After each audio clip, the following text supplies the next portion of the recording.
प्रिय छात्रों, आज का यह ऑनलाइन व्याख्यान एमए थर्ड सेमेस्टर के छात्रों के प्रश्न पत्र government and politics in India से संबंधित है। इसके अध्ययन सामग्री की दृष्टि से वैसे तो बाज़ार में बहुत सी पुस्तकें उपलब्ध हैं। आप 2-3 पुस्तकों का अध्ययन कर सकते हैं जो आप लोगों के लिए जो है उपयोगी सिद्ध हो सकती हैं। जैसे भारत में राजनीति कल और आज, ये पुस्तक रजनी कोठारी की है। ये काफ़ी उपयोगी है। दूसरी पुस्तक जो आप लोगों के लिए उपयोगी हो सकती है वो भारत का भूमंडलीकरण, ये अभय दुबे की पुस्तक है। और एक और पुस्तक भी आप देख सकते हैं, भारत में शासन एवं राजनीति, ये पुस्तक जो है एएस नारंग की है।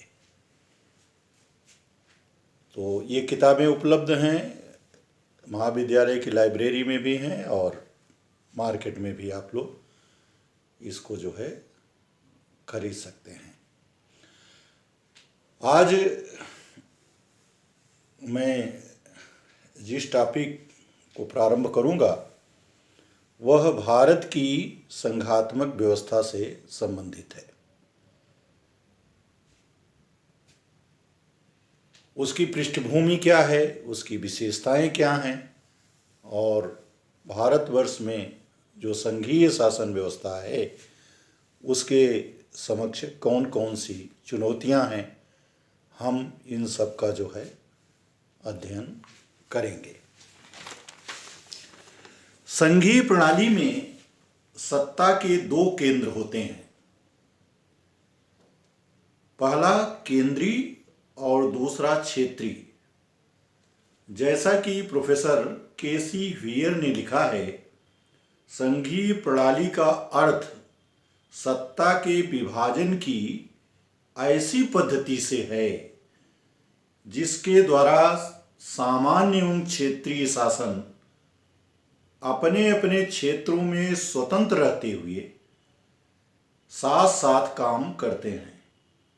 माने संघ सरकार और राज्य सरकार दोनों अपने अपने क्षेत्र में स्वतंत्र भी हैं और साथ ही साथ दोनों एक दूसरे से सहयोग करते हुए अपने कर्तव्य का निर्वहन भी करते हैं। केसी व्हीयर ने संघीय व्यवस्था के 3 प्रमुख और 2 गौड़ अर्थात 5 लक्षणों का उल्लेख किया है। कोई भी आदर्श संघीय व्यवस्था का मूल्यांकन इन 5 लक्षणों के आधार पर किया जाता है। केसी व्हीयर के शब्दों में एक आदर्श संघीय व्यवस्था के लिए जो सबसे ज़्यादा उपयोगी है वह एक लिखित संविधान, दूसरा केंद्र और राज्य दोनों के बीच शक्तियों का विभाजन, तीसरा एक सर्वोच्च और निष्पक्ष न्यायपालिका की स्थापना, चौथा संविधान के संशोधन की पद्धति में, माने संविधान में संशोधन करने के लिए राज्यों की सहभागिता, और 5वीं जो महत्वपूर्ण बात है वो संसद के 2य सदन में राज्यों का प्रतिनिधित्व। इन्हीं 5 तत्वों के आधार पर हम संघीय व्यवस्था का निरूपण करते हैं। हम अगर भारत के संविधान के संदर्भ में देखें तो भारतीय संविधान में ये संघात्मक लक्षण दिखाई देते हैं।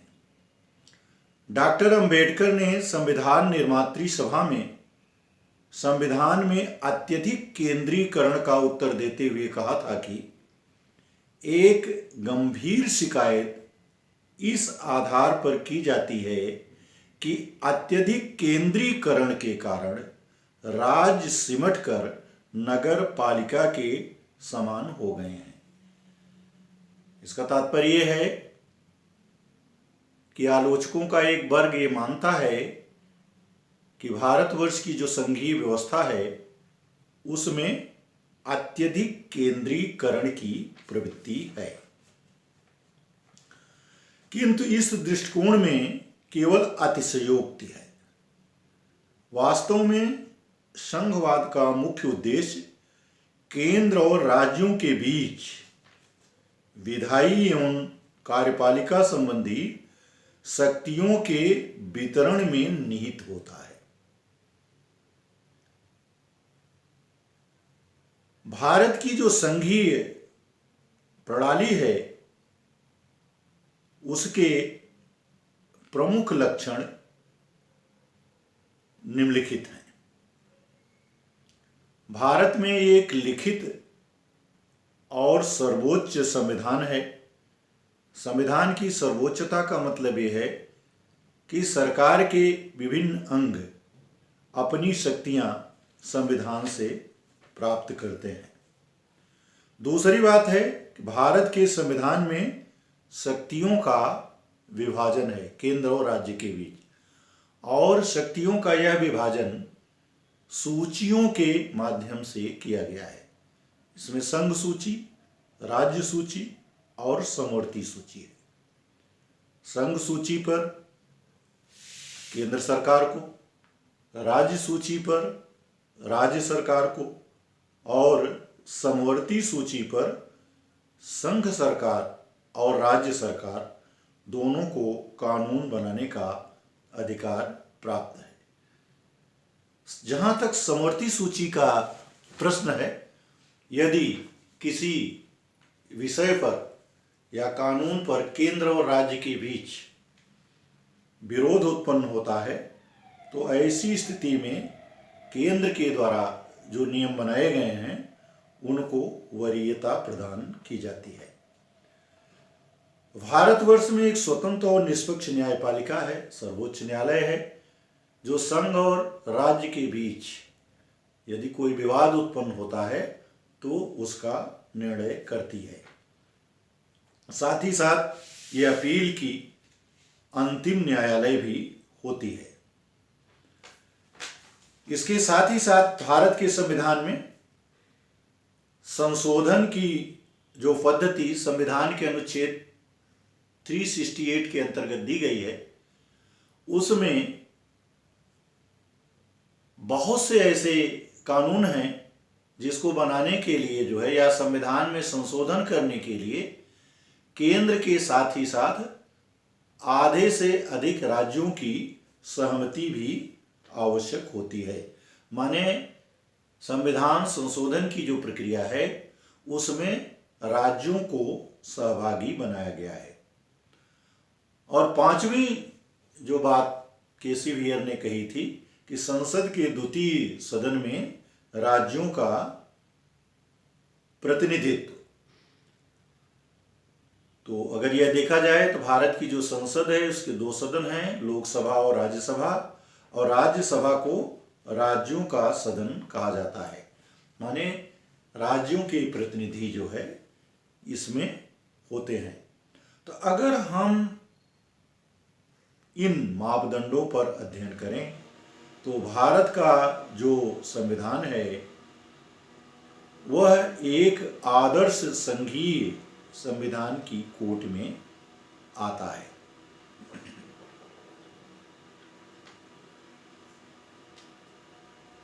भारत की जो संघात्मक व्यवस्था है उस संघीय प्रणाली की कुछ विशेषताएं हैं। संघवाद केवल सैद्धांतिक अवधारणा के रूप में ही नहीं अपितु व्यावहारिक एवं गत्यात्मक संकल्पना के रूप में भी देखा जाना चाहिए। अगर हम केवल सैद्धांतिक दृष्टि से इसका परीक्षण करते हैं तो किसी भी संघीय व्यवस्था के मूल्यांकन के लिए जो है यह न्यायपूर्ण नहीं है, अपितु उसके व्यावहारिक और डायमेंशनल जैसे पक्षों को भी देखना चाहिए। संघीयता के आवश्यक लक्षण होते हुए भी भारत की जो संघात्मक प्रणाली विश्व की आदर्श संघीय प्रणाली से कई रूपों में अलग है। यदि भारत के संविधान में आदर्श संघीय व्यवस्था के जो आवश्यक तत्व हैं सब पाए जाते हैं, लेकिन इसके बावजूद भी जो भारत की संघीय व्यवस्था है वो जो है अन्य देशों की संघीय व्यवस्था से कई रूपों में अलग दिखाई देती है। इसमें जो पहली बात है वह संरचना का स्वरूप है। भारत के संघ को स्वशासी राज्यों के बीच किसी संविदा का परिणाम नहीं कहा जा सकता। भारत के संविधान निर्माताओं ने देशी रियासतों को प्रांतों से सहयुक्त करते हुए एक संघ का निर्माण किया। संयुक्त राज्य अमेरिका से भारत के संघ की विभिन्नताओं की ओर विशेष रूप से ध्यान देने की आवश्यकता है। माने अमेरिका की जो संघीय व्यवस्था है उससे भारत की जो संघीय व्यवस्था है वह कई रूपों में अलग है। जैसे भारत में अवशिष्ट शक्तियां संघ के पास हैं। अमेरिका के संविधान में अवशिष्ट शक्तियां राज्यों को प्रदान की गई हैं।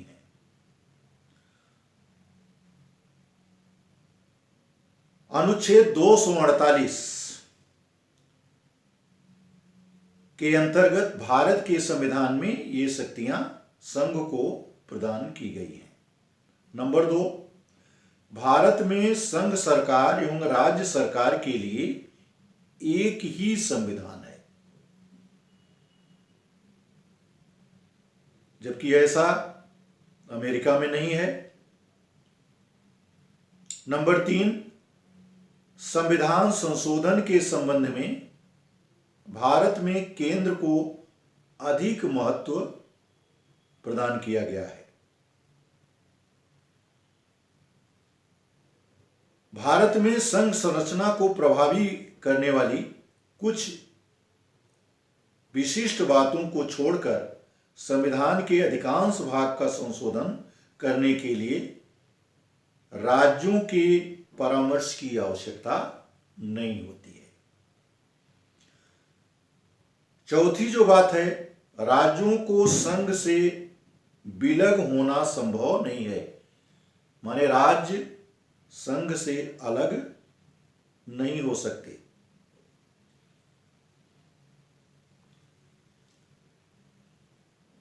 उन्नीस में संविधान के 16वें संशोधन द्वारा यह स्पष्ट कर दिया गया है कि विलग होने को अभिव्यक्ति की स्वतंत्रता का संरक्षण नहीं मिलेगा। पांचवी बात, राज्यसभा में राज्यों के प्रतिनिधित्व में समानता नहीं है। अमेरिका में प्रत्येक राज्य को जो है सीनेट में 2 प्रतिनिधि भेजने का अधिकार है, ऐसा भारतवर्ष में नहीं है। चौथी अनुसूची के अनुसार विभिन्न राज्यों के सदस्यों की संख्या 1 से अलग अलग हो सकती है। छठी बात, राष्ट्रीय हित में राज्य सूची के विषयों पर संसद को विधि बनाने की शक्ति प्राप्त है। माने राष्ट्र हित में जो राज्य सूची में वर्णित विषय हैं उस पर संसद कानून बना सकती है। अनुच्छेद 249 के अनुसार यदि राज्यसभा अपने सदस्यों के 2/3 बहुमत द्वारा यह प्रस्ताव पारित कर दे कि राज्य सूची का कोई विषय राष्ट्रीय महत्व का हो गया है, तो उस पर विधि निर्माण का अधिकार संसद को प्राप्त हो जाता है। 7वीं बात, नए राज्यों का निर्माण करने एवं विद्यमान राज्यों की क्षेत्र सीमा या उनके नाम में परिवर्तन करने की शक्ति संसद को प्राप्त है। अनुच्छेद 3 संसद को नए राज्यों के निर्माण करने तथा वर्तमान राज्यों के क्षेत्रों, सीमाओं या नामों को बदलने की शक्ति प्रदान करता है। आठवीं बात जो अमेरिका की संघीय व्यवस्था से भारतीय संघीय व्यवस्था को पृथक करता है, भारत के संविधान में आपातकाल की घोषणा करके राज्य सरकारों को संसद शक्ति विहीन कर सकती है। ऐसी व्यवस्था अनुच्छेद 352 राष्ट्रीय आपातकाल, 356 संवैधानिक आपातकाल और 360 वित्तीय आपातकाल के अंतर्गत संभव होता है। जहां तक राज्य व्यवस्था की प्रकृति का जब हम अध्ययन करते हैं तो उसमें कई चीजें दृष्टिगत होती हैं। संयुक्त राज्य अमेरिका के संविधान निर्माताओं ने प्रभुता के लिए आवश्यक प्रत्येक वस्तु का तर्कसंगत विभाजन करके एक द्वैत राज्य व्यवस्था का सृजन किया, जिसमें दोहरी नागरिकता, न्यायालयों की दो प्रणालियों एवं अधिकारों के दो समूहों की रचना की गई। किंतु भारत में इसका अभाव है। भारत के संघात्मक व्यवस्था या भारत के संविधान के अंतर्गत ये बातें नहीं दृष्टिगत होती। वास्तव में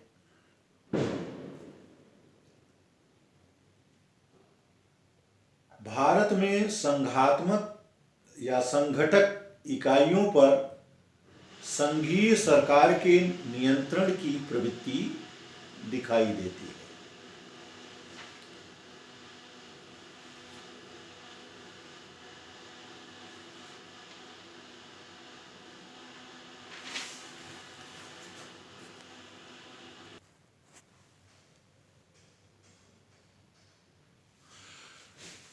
भारतीय राज्य व्यवस्था का जब हम अध्ययन करते हैं तो राज्य व्यवस्था की प्रकृति में निम्नलिखित चीजें दिखाई देती हैं। भारतवर्ष में दोहरी नागरिकता का अभाव है। संयुक्त राज्य अमेरिका में हर नागरिक एक ओर तो संयुक्त राज्य अमेरिका का नागरिक होता है और दूसरी ओर वह उस राज्य का भी नागरिक होता है जहां वह निवास करता है। तो ये दोहरी नागरिकता का प्रावधान भारतीय व्यवस्था में नहीं है। एकल न्यायपालिका, ऑस्ट्रेलिया और अमेरिका में दोहरी अदालतें, केंद्रीय अदालतें केंद्र के कानूनों की व्याख्या करती हैं तथा उन अपराधियों को दंड देती हैं जिन्होंने केंद्रीय कानूनों का उल्लंघन किया है, जबकि राज्य न्यायपालिका उन लोगों को दंडित करती है जो राज्य के कानूनों का उल्लंघन करते हैं। भारत में ऐसा नहीं है। तीसरी बात, भारत में राज्यों में उच्च पदों पर अखिल भारतीय सेवाओं के अधिकारियों की नियुक्ति की जाती है। अखिल भारतीय सेवाओं जैसे भारतीय प्रशासनिक सेवा तथा भारतीय पुलिस सेवा पर भारत सरकार का नियंत्रण है और इन अधिकारियों के माध्यम से केंद्रीय सरकार राज्य सरकारों के प्रशासन पर नियंत्रण रखती है। चौथी बात, वित्तीय दृष्टि से राज्यों की सरकारों की केंद्र सरकार पर निर्भरता बनी रहती है। माने राज्य की जो सरकारें हैं वो अपने योजनाओं को लागू करने के लिए, समुचित रूप से कार्य करने के लिए आर्थिक संसाधनों की दृष्टि से केंद्र सरकार पर आश्रित रहती हैं। शिक्षा, स्वास्थ्य, चिकित्सा व कृषि सभी के विकास के लिए धन की आवश्यकता रहती है। शिक्षा के अलावा ये सभी निकाय राज्य सूची के अंतर्गत आते हैं। तो ये तो भारतीय राज्य व्यवस्था की प्रकृति है। इसके अलावा हमारे यहाँ जो संगठक इकाइयाँ हैं उन पर केंद्र सरकार के नियंत्रण की प्रवृत्ति दिखाई देती है। इस दृष्टि से हमें अगर देखें तो यह पाते हैं कि विधि निर्माण के क्षेत्र में राज्यों के ऊपर संघ को अधिक वरीयता प्रदान की गई है। सामान्य समय में अनुच्छेद 200 एवं 201 के अंतर्गत भारत के राष्ट्रपति तथा अनुच्छेद 249 एवं 253 के अंतर्गत संसद को राज्य सूची के विषयों में हस्तक्षेप करने की शक्ति प्रदान की गई है। दूसरी बात, प्रशासकीय मामलों में राज्य केंद्र के अधीन दिखाई देते हैं। माने राज्यों की केंद्र पर अधीनता है। अनुच्छेद 256 एवं अनुच्छेद 257 यह व्यवस्था करता है कि राज्य की कार्यपालिका शक्ति का इस प्रकार प्रयोग किया जाएगा कि जिससे संसद द्वारा बनाई गई विधियों का जो उस राज्य में लागू हैं अनुपालन सुनिश्चित रहे।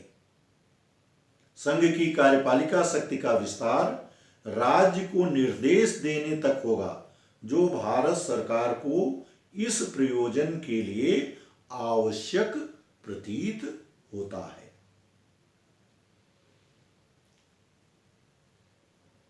संघ को राज्य को संचार साधनों के निर्माण एवं बनाए रखने के बारे में जिसका राष्ट्रीय या सैनिक महत्व का होना घोषित किया गया है एवं किसी राज्य में रेलों के संरक्षण के लिए किए जाने वाले उपायों के बारे में निर्देश देने का अधिकार दिया गया है। अगली जो बात संघ पर निर्भरता की है, राज्यपाल के माध्यम से संघ सरकार राज्यों पर नियंत्रण करती है। विभिन्न राज्यों में राज्यपालों की नियुक्ति राष्ट्रपति के द्वारा होती है और राज्यपाल राष्ट्रपति के प्रसाद पर्यंत अपने पद पर बना रहता है।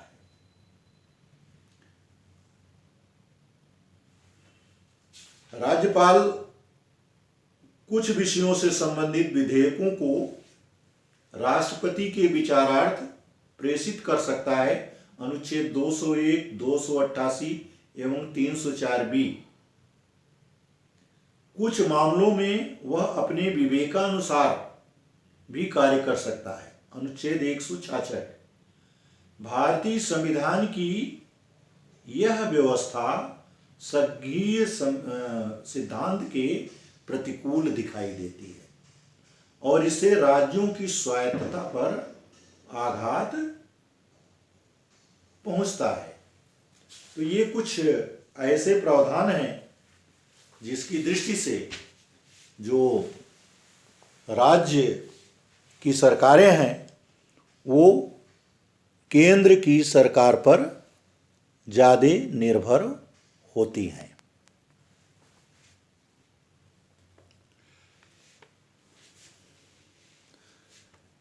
यदि हम भारतीय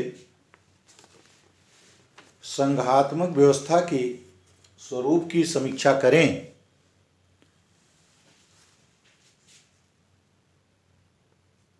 तो इस दृष्टि से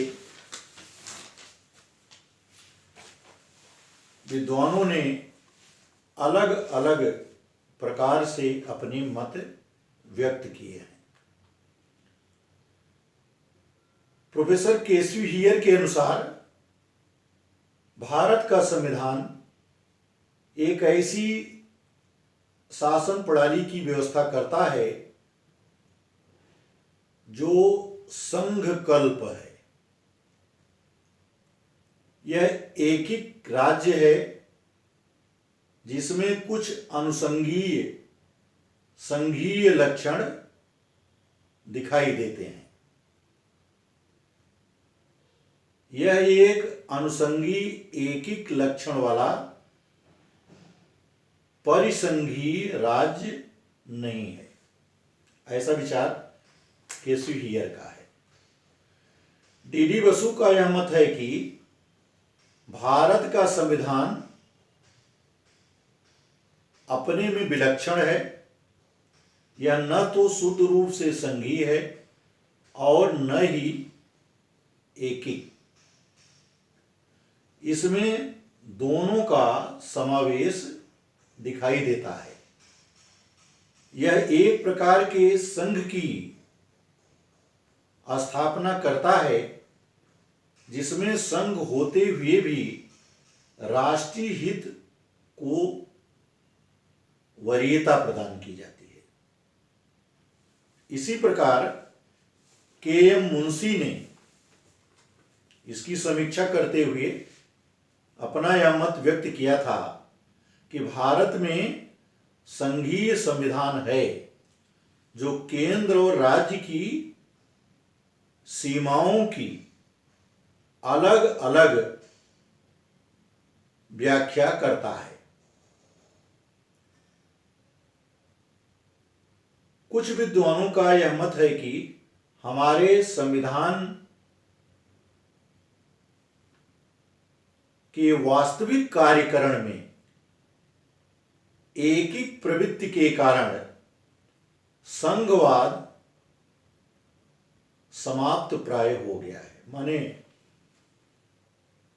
एकात्मक प्रवृत्तियां इतनी ज्यादा हैं कि जो संघात्मक स्वरूप है वो कुछ समीक्षकों को गौड़ होता जो है दिखाई देता है, जिसमें प्रमुख है संघ की अध्यारोही वित्तीय शक्ति और राज्य का अपने कार्यों के निर्वहन के लिए केंद्र के अनुदान पर निर्भर होना।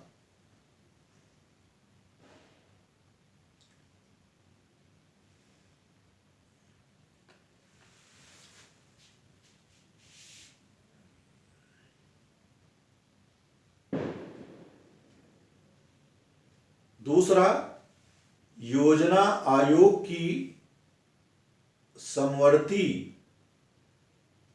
शक्ति के अधीन स्थापित संघ योजना आयोग और वर्तमान में हम उसे नीति आयोग कह सकते हैं, इसका जो विस्तृत क्षेत्र है। माने योजना की समवर्ती शक्तियों के अधीन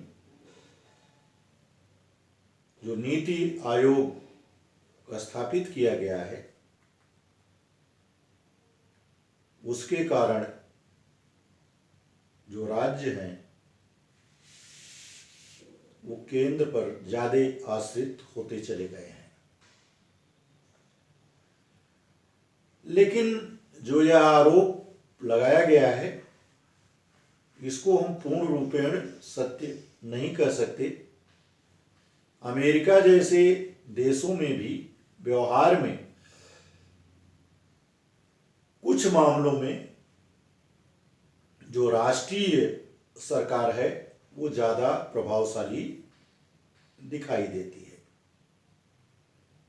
वस्तुतः संघ और राज्य के पारस्परिक पृथक होने के पारंपरिक सिद्धांत के स्थान पर सहकारी